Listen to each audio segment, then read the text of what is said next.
I'm Jordan Poole from the University of Michigan Basketball. You are watching TR Sports. Please enjoy.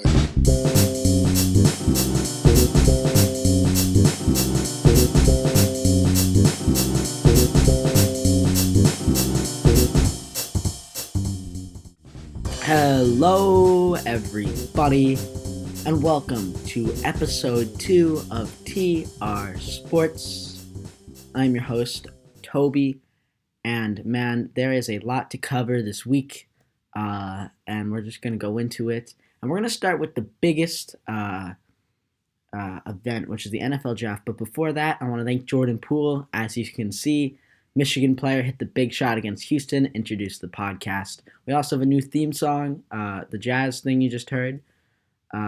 So there you go. Those are some new features, and there should be more to come. And if you look up at the top of your screen, you should see a conversation order. So that's what we're going to be talking about today. And we're going to start with the NFL draft, as I said. So, number one, let's look at the selections. Let's compare it to my mock draft, see what I got right, see what I got wrong. And so, let's start number one, Kyler Murray. And I thought this was a surefire pick, Kyler Murray, because there's too much of the media was saying was going to be Kyler Murray. And that's what happened. I had Kyler Murray going number one. At times it looked like the pick was taking a while. Maybe they were going to trade down, maybe trade with the Raiders. I also thought it could have picked Nick Bosa at the end, but ended up being Kyler Murray. So we were right about that. And so we'll do grades after I go over this first round draft here. So next up is Nick Bosa out of Ohio State. I mean, he's just his brother is what he is. No more, no less, really. Does everything good that his brother does. I had him going number 2 in my draft. There you go. So Nick Bosa, number 3. We have Quinnen Williams. Also had Quinnen Williams going number 3 in my draft. Probably the best player in the draft, and he should really help the Jets out, be an impact player. And I had number 4. I had Josh Allen. But Ceylon Farrell is who was picked, who I didn't really talk about much. I didn't look into much, but a lot of people are really hating on the pick. Personally, I don't hate it, but we'll talk about it when we get to the grades. Then you had Devin White going number 5. I had Devin White going number 5 to the Bucs too. Got that right. And then Daniel Jones goes number 6 to the Giants. And as I said, smoke screens.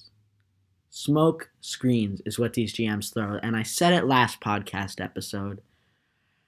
The Giants were going to pick a quarterback. They were lying about Eli Manning. That was a lie to throw people off, and they definitely threw me off. I thought they were going to take Daniel Jones at 17, like I said last episode, but they ended up taking him at 6, which is definitely a reach. Not saying he's going to be a bad quarterback, but he's still a reach because nobody certainly had Daniel Jones going 6. Then Josh Allen goes number 7. I had TJ Hawkinson here. I mean, not really a great fit, but beefs up their defense.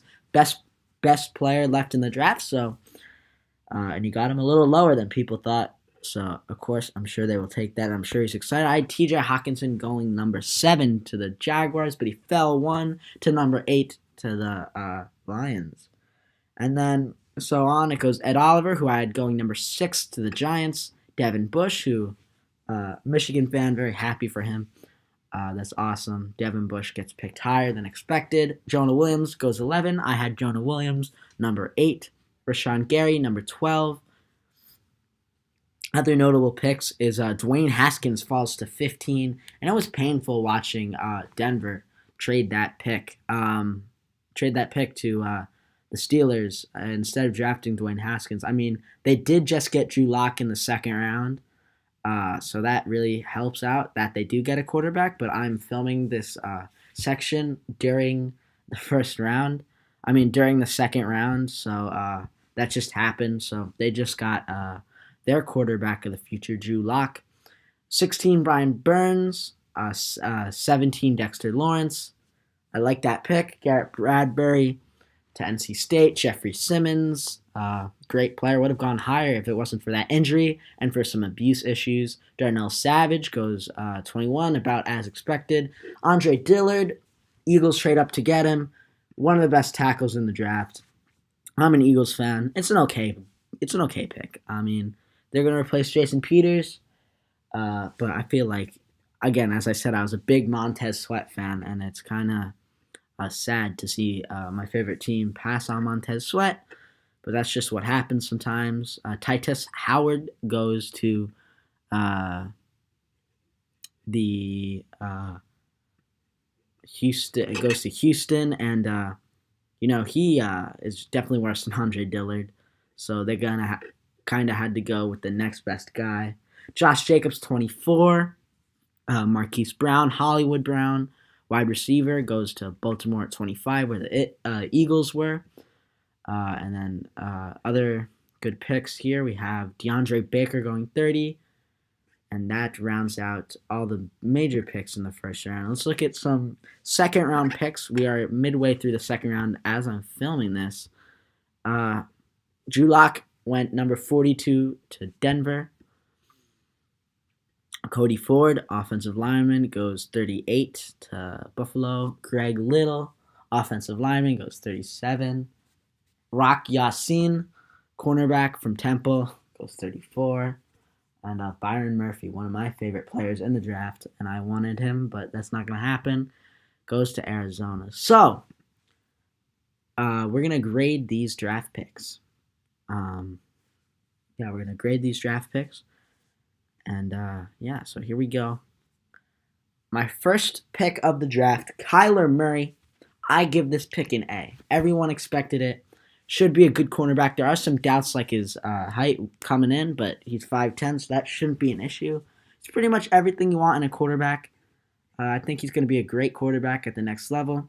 I give the pick an A. Definitely no problems with it. Nick Bosa also gets an A. I think he's just going to be his brother. I think he's going to be a great player as expected.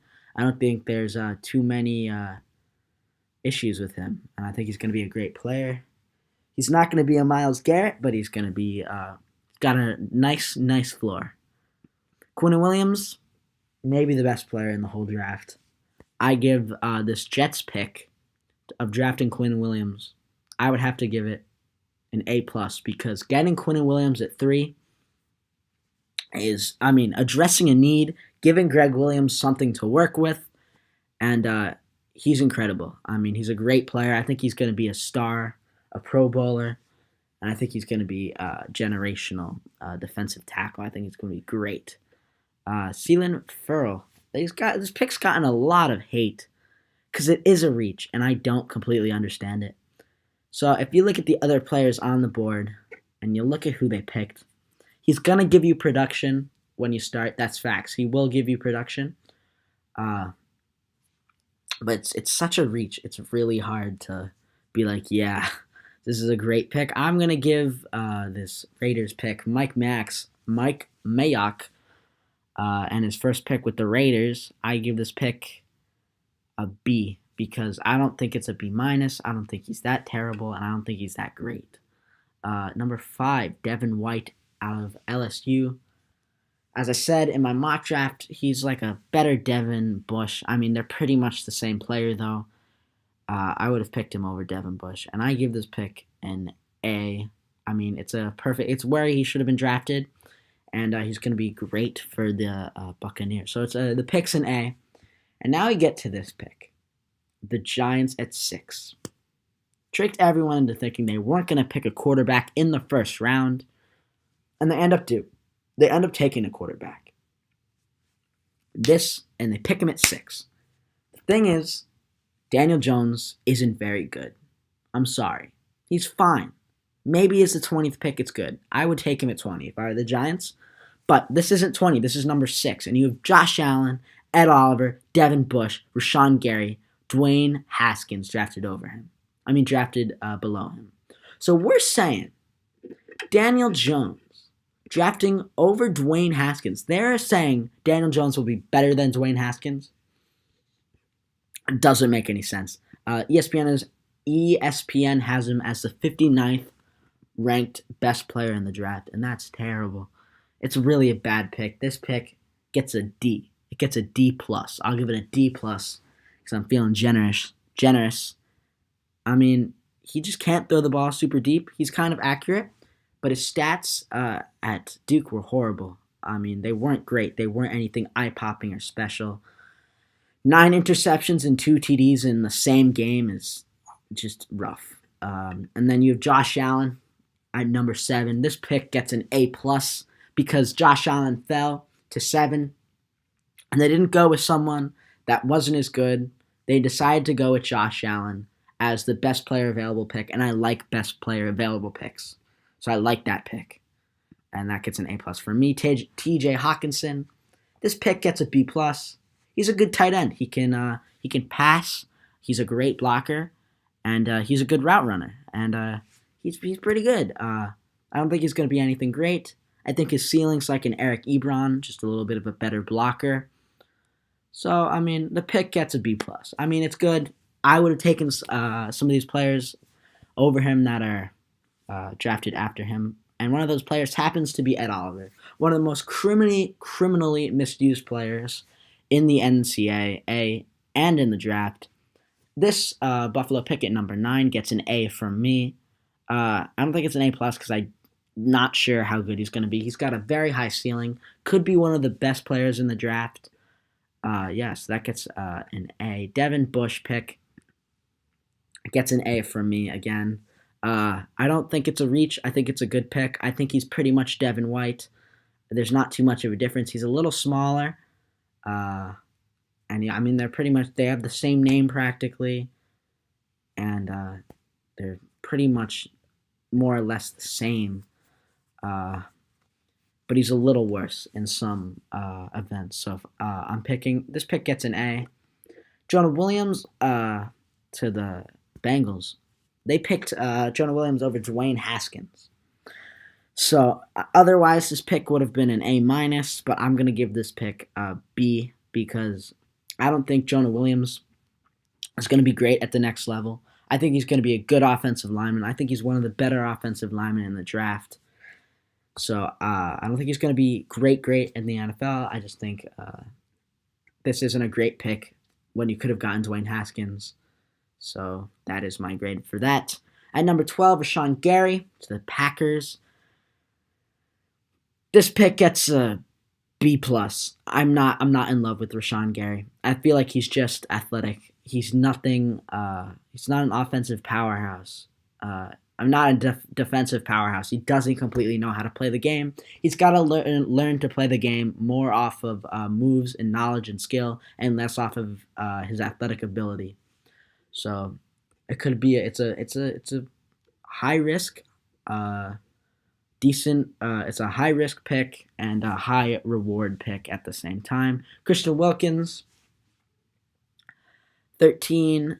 I give this pick. I give it an A. I mean, he's good. He's a polished pass rusher.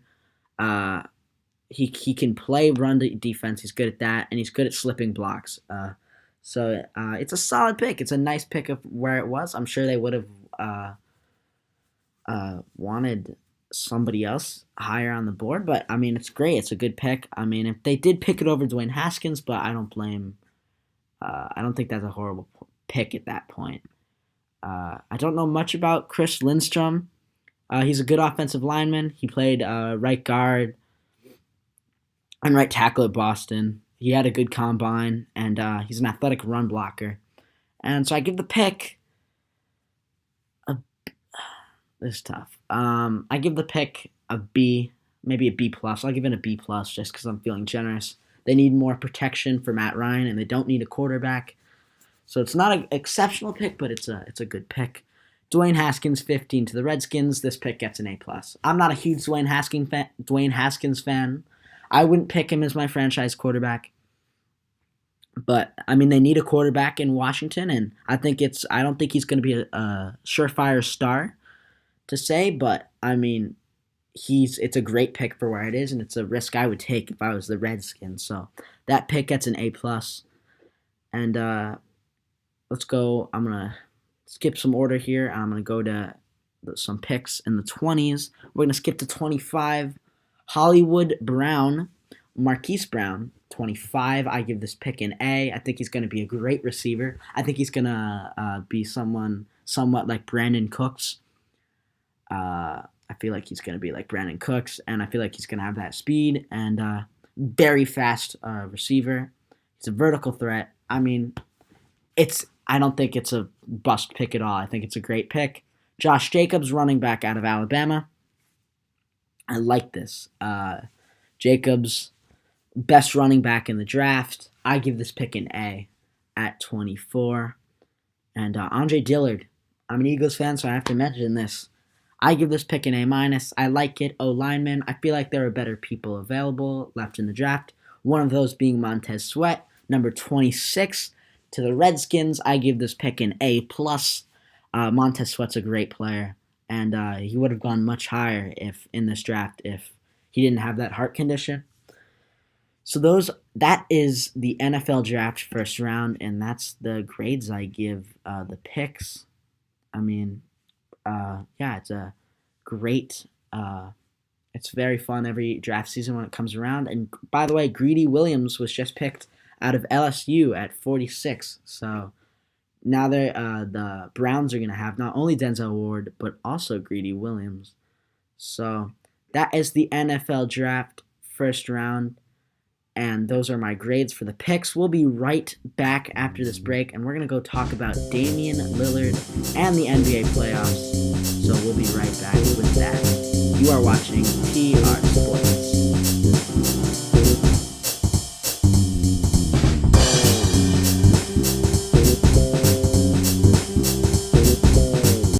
Welcome back to TR Sports. After that quick break, we are now going to transition into NBA playoff basketball. And we're going to start with the big one, Damian Lillard with the game winner, which I read a comment that said it should now just be Dame winner. And I agree, it should be Dame winner because that was cold-blooded. It doesn't get more cold than that. I mean, there was a back and forth the whole series between Russell and Damian.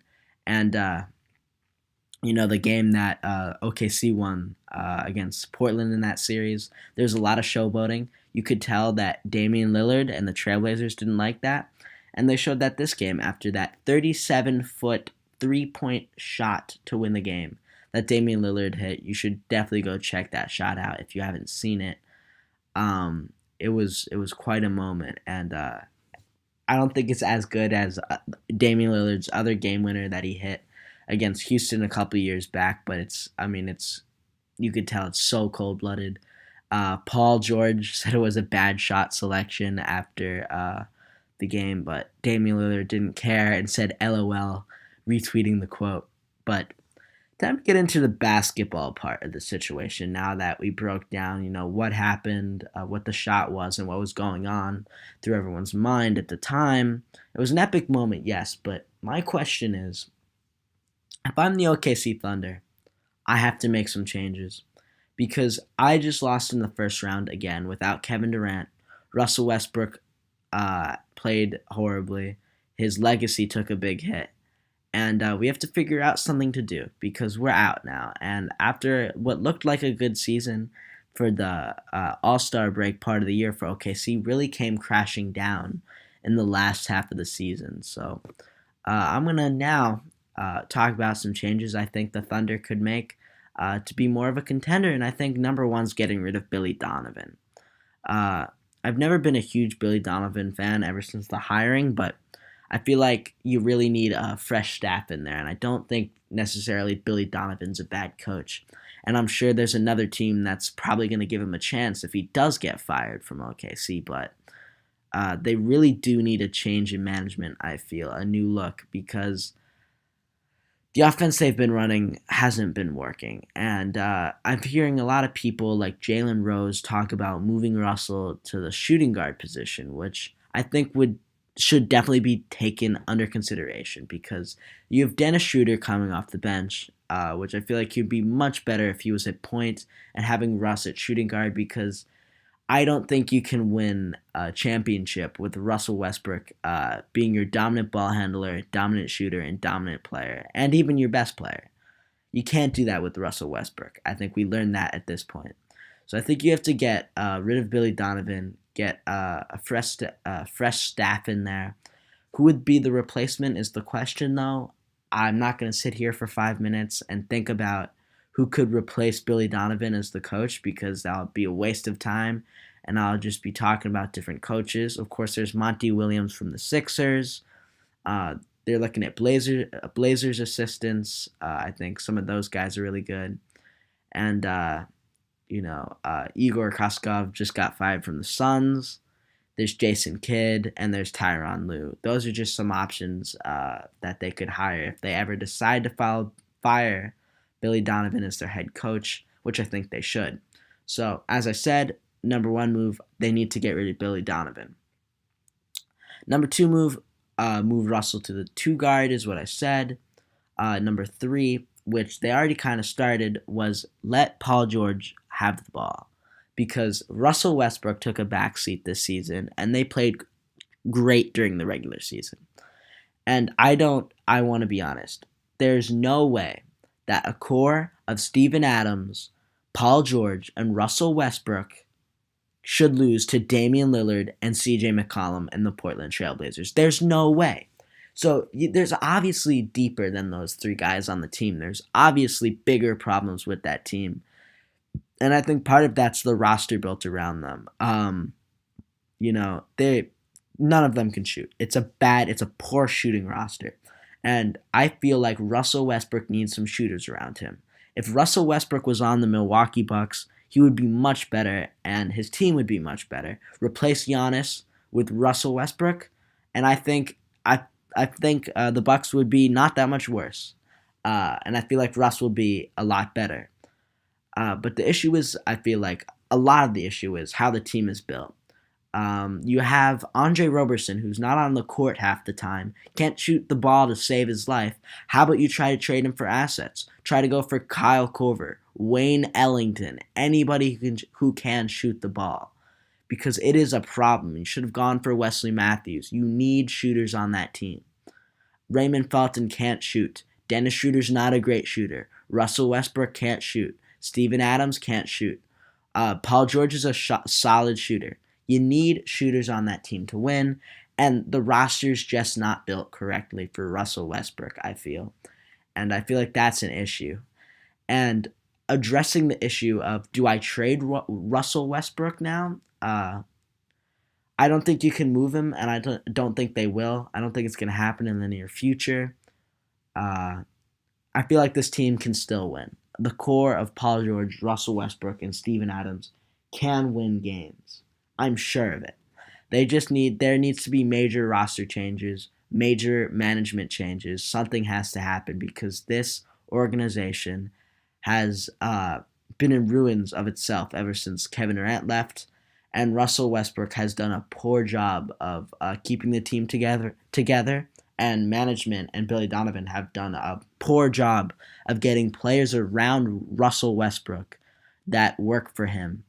And Paul George re-signed too. So now you have Paul George and Russell Westbrook as your 2 stars. So that's what I'm going to say about OKC. Now to Portland. What a series. Charles Barkley said Portland was going to come out of the West, which that's not going to happen. I think that's a hot take from Charles, but I'm certainly impressed with Damian Lillard, and this has just cemented Damian Lillard as a top 10 player in the NBA. If you didn't already view him as one, I did, but my opinion has definitely gotten stronger about him. He had a 50-point game. He comes out there, hits the dagger, man. He waved everyone off, and he took that crazy shot. And now they're in a great position to win some games. I don't remember who they're going to play the next round, but they're moving on for the first time in a while after that devastating series against the Pelicans last year. So Damian Lillard really proved something, and he proved he was better than Russell Westbrook. He proved he could win in the playoffs, and he proved he's a top 10 player. So that's great for Damian Lillard, great for Trailblazers fans, and he definitely proved me wrong. I said at the beginning of the season that they're probably going to have to tear this core down at the end of the season. I think they're not going to win a championship is what I said. Now my opinion's changed a bit. I think they should go after another star, try to get that one more extra piece so they can really get over the hump.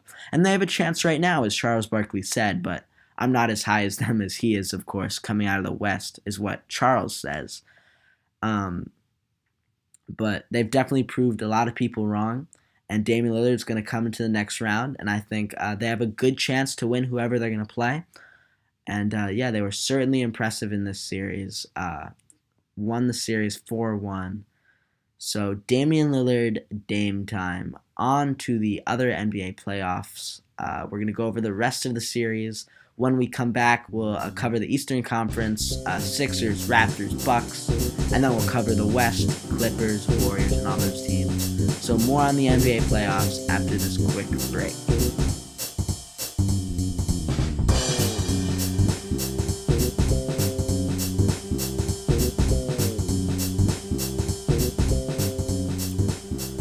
Welcome back to TR Sports. After that quick break, we're going to talk about more NBA playoff basketball now.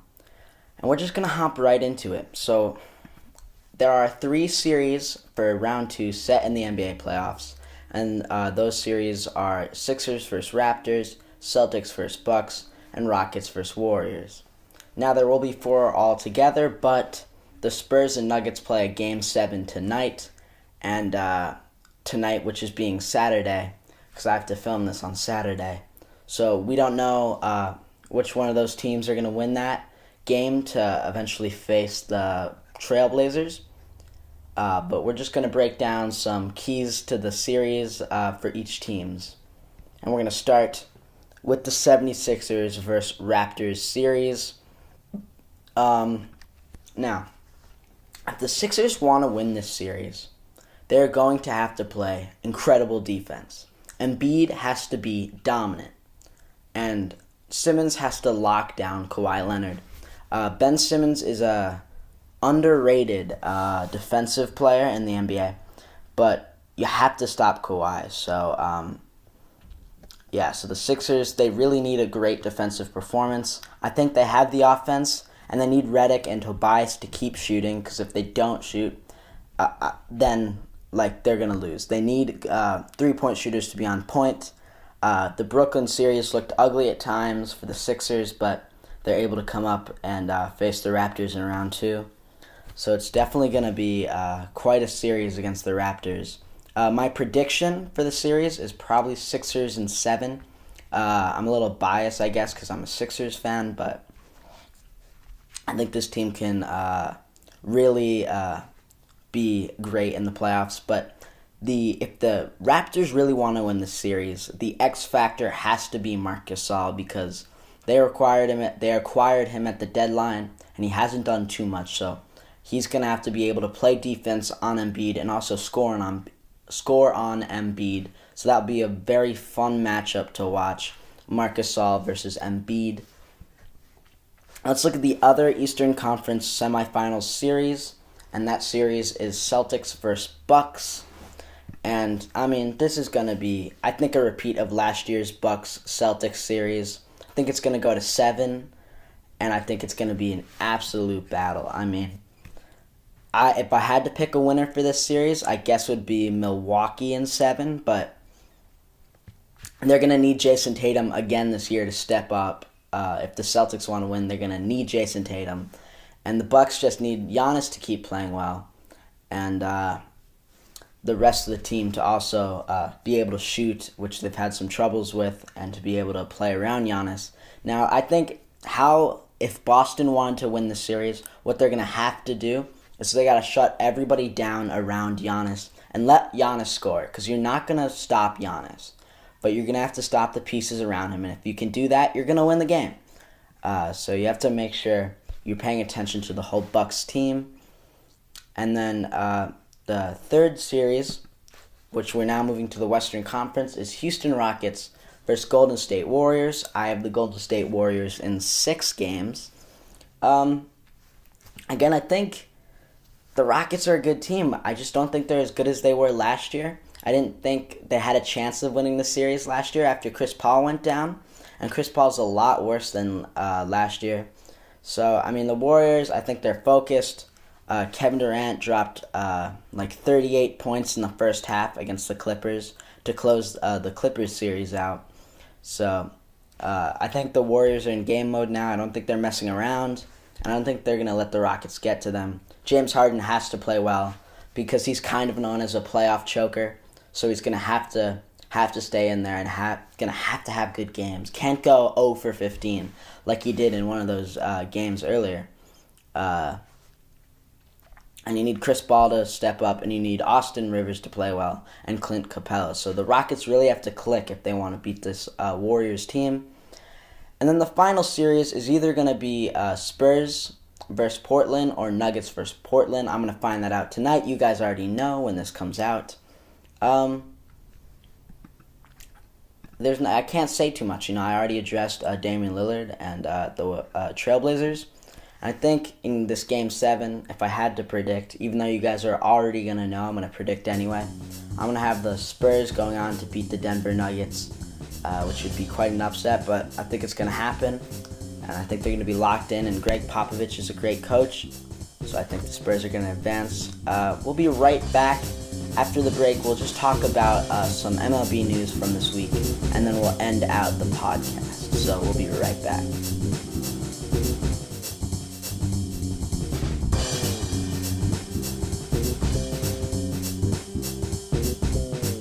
Hello and welcome back to TR Sports. It's now time to transition into baseball, but before we do that quickly, I just want to say this is the next day from when I filmed that playoff segment. The Nuggets end up beating the Spurs, so I was wrong about that prediction. And also the Sixers lost in Game 1 against the Raptors in very poor fashion. So that was horrible as a Sixers fan. So it's now time to talk about the MLB. And of course, the big news this week is Vladimir Guerrero Jr.'s MLB debut. And I mean, the hype on this kid is crazy. I mean, I've never seen a prospect get this much hype in my whole life in baseball.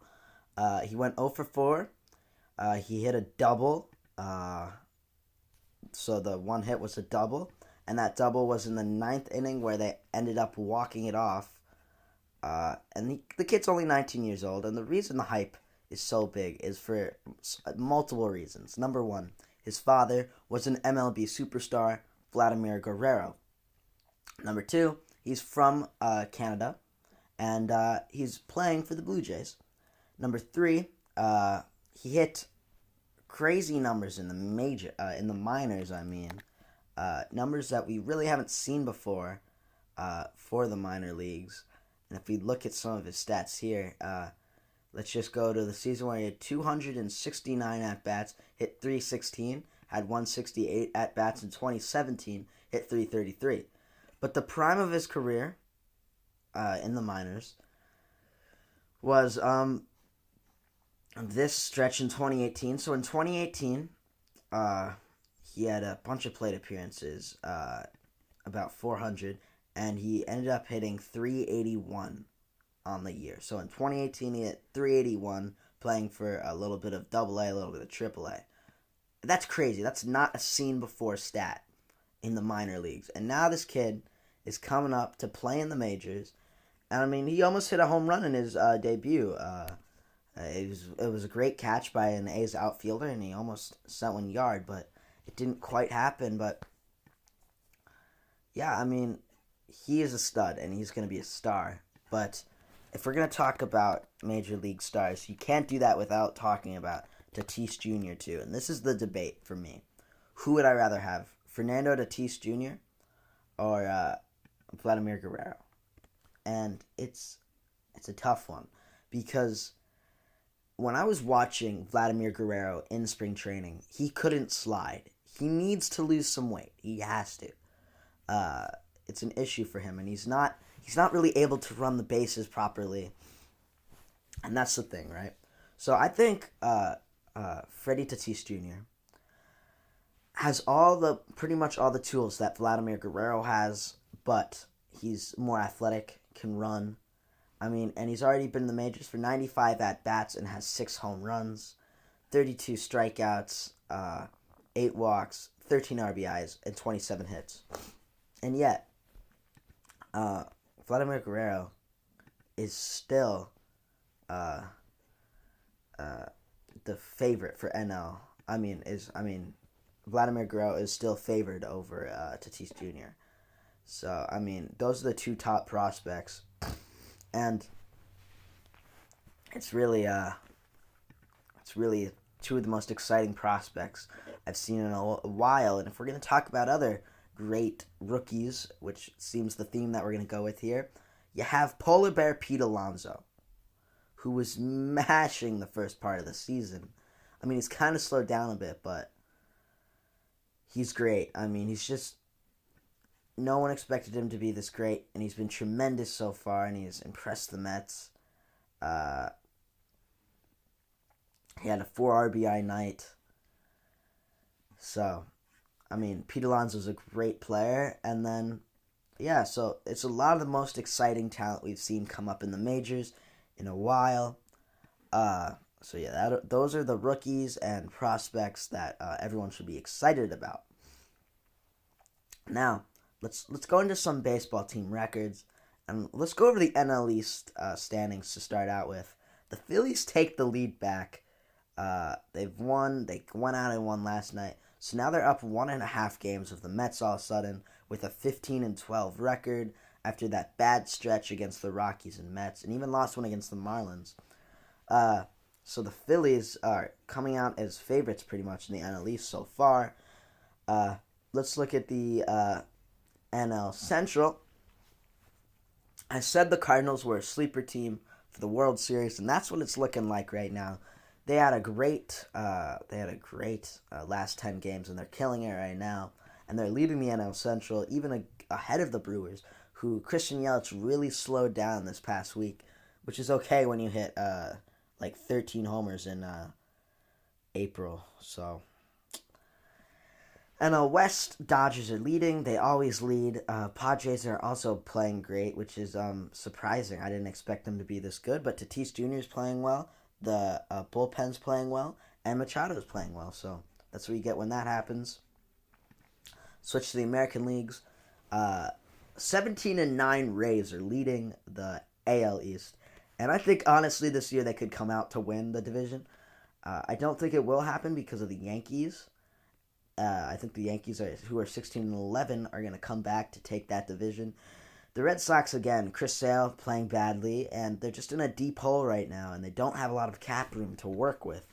So that's going to be rough for the Red Sox to deal with for the next couple years if Mookie Betts cannot play as well as he did last year, or some of the other players slow down with him. Twins have been a surprise team. They hit 11 home runs in one doubleheader this week. You don't need any more numbers than that. They've been the surprising team. For me, I didn't expect them to be this good. And let's move over to the AL West, Mariners. They've been great, except for yesterday when they lost 15-1 to the Rangers.